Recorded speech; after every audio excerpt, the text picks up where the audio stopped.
Mengapa banyak pastor di Indonesia perutnya buncit dan botak tengah? Hari ini kita akan membahas sebuah topik yang sering dibicarakan diam-diam, tetapi jarang dibahas dengan jujur dan matang. Mengapa banyak pastor atau imam Katolik di Indonesia memiliki perut buncit dan botak tengah? Apakah itu karena pola hidup yang buruk? Apakah itu akibat stres pelayanan? Atau ini hanya mitos yang dibesar-besarkan? Dan yang paling penting, apa solusi realistis yang bisa dilakukan para imam supaya lebih sehat tanpa mengganggu pelayanan? Mari kita bahas satu persatu secara logis, berdasarkan analisis faktor biologis, psikologis, dan sosial. Kenapa banyak pastor buncit? Pertama, kita harus memahami bahwa perut buncit bukan selalu tanda malas atau tidak jaga diri. Ada 5 faktor besar yang paling kuat mempengaruhi hal ini.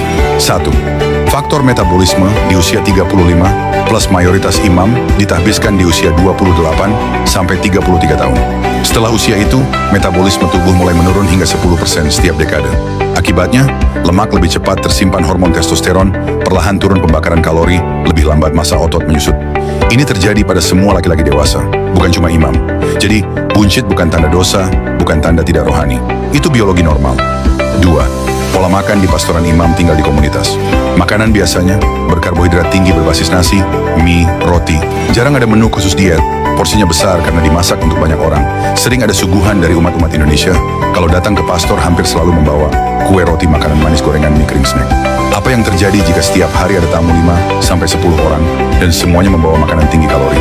Pastor sungkan menolak. Pastor makan sedikit, lalu sisa dihabiskan rekan imam lain. Lama-lama komunitas pastor hidup dalam surplus kalori kronis. 3. Jadwal pelayanan tidak stabil. Pelayanan imam tidak pernah sama setiap hari. Misa harian, misa lingkungan pemberkatan rumah, panggilan darurat untuk orang sakit rapat paroki. Konseling umat, pertemuan OMK, persiapan khotbah, sakramen tobat, tugas administratif paroki, menjadi moderator komunitas kunjungan ke keluarga duka. Ini menyebabkan pola makan tidak teratur dan sering.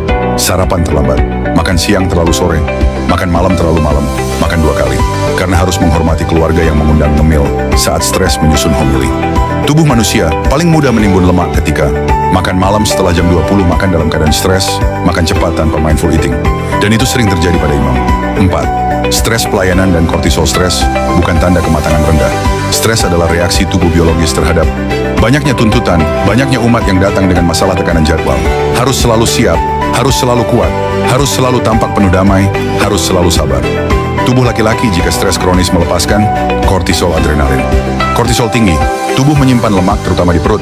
Itu sebabnya stres recharge, perut buncit, bahkan pada orang yang makannya sedikit. 5. Kurangnya waktu untuk olahraga. Orang awam bisa pilih, besok pagi jogging, besok sore ke gym. Imam, tidak selalu. Jadwal pelayanan sering tidak bisa diprediksi. Bahkan kalau ada waktu kosong 1 jam, itu sering masih dipakai. Mendengar curhat umat, menyiapkan khotbah, rapat OCBC, mempersiapkan sakramen, membuat laporan ke keuskupan. Akhirnya, prinsip dasar fisika terjadi. Kalori masuk, kalori keluar, lemak menumpuk. Bukan karena malas, karena situasi. Bagian 2. Kenapa banyak pastor botak tengah? Botak tengah atau androgenik alopecia adalah hal normal. 1. Genetika botak 70-80% ditentukan oleh gen. Kalau ayah atau kakeknya botak, besar kemungkinan anak laki-laki juga botak. Tidak ada hubungannya dengan kesucian hidup selibat pelayanan makanan tingkat kekudusan. Kemampuan doa pastor atau bukan pastor, gen tetap gen. 2. Hormon laki-laki, DHT. Laki-laki menghasilkan DHT, hormon yang membuat suara berat, membentuk otot, menentukan sifat maskulin, tetapi juga menyebabkan rambut rontok. DHT sensitif di bagian puncak kepala, hasilnya botak tengah. Semakin tinggi tekanan psikologis, tubuh memproduksi lebih banyak hormon maskulin dan kortisol, dan itu mempercepat kerontokan. 3.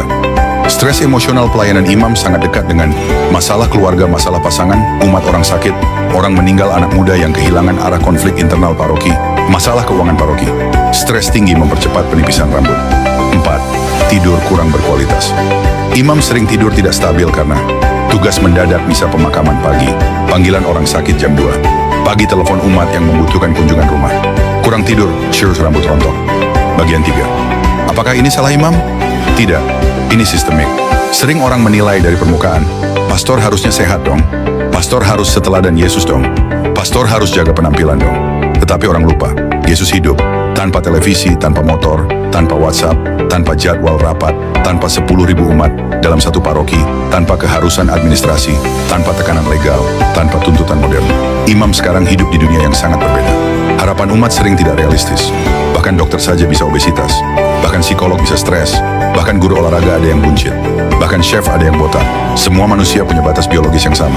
Bagian 4, solusi realistis untuk para imam. Saya akan memberikan solusi yang benar-benar bisa diterapkan, bukan utopia. 1. Komunitas harus mengubah pola makan, bukan tugas pastor sendirian. Komunitas harus membuat porsi lebih kecil, lebih banyak sayur, lebih banyak protein, kontrol minyak, kontrol gula, jadwal makan, teratur larangan makan setelah jam 21.00.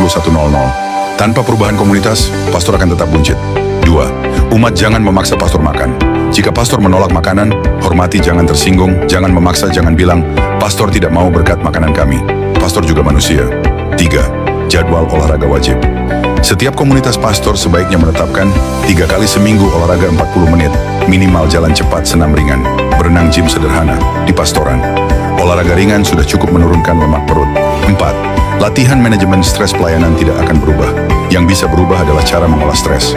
Latihan efektif, teknik pernapasan meditasi, Kristiani doa hening journaling ala Marcus Aurelius, membaca filsafat stoik rekoleksi pribadi, liburan sabat tahunan. Ini membantu kortisol turun. 5. Pemeriksaan medis rutin. Pastor butuh cek gula, cek kolesterol, cek tekanan darah, cek tiroid, cek lemak hati. Terlambat cek inalmer, gampang buncit. 6. Umat jangan menuntut pastor sempurna. Ini poin penting. Pastor bukan malaikat, bukan Superman, bukan robot rohani. Mereka manusia dengan gen, metabolisme, stres, dan emosi. Jika umat terus menuntut kesempurnaan, pastor kelelahan, pastor stres, pastor burnout, pastor makan berlebihan, pastor mandi, hormon stres, rambut makin rontok, perut makin besar. Jadi solusi harus datang dari kedua sisi, internal imam, eksternal umat. Bagian 5, kesimpulan besar. Mengapa banyak pastor perutnya buncit dan botak tengah? Bukan karena dosa, bukan karena malas, bukan karena tidak rohani, bukan karena tidak mampu menguasai diri.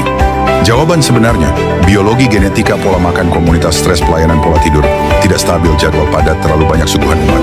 Dan solusinya bukan menyalahkan, tetapi membangun budaya, komunitas sehat umat yang memahami batas manusia, imam yang merawat tubuh sebagai bait Roh Kudus, pelayanan seimbang filsafat hidup, yang matang, komunikasi terbuka antara imam dan umat. Dengan perubahan itu, pastor bisa tetap sehat, tetap kuat, tetap bersemangat, tetap damai, tetap melayani, tetap menjadi gembala yang bahagia. Karena pelayanan yang baik lahir dari tubuh yang sehat, pikiran yang jernih, dan hati yang tenang.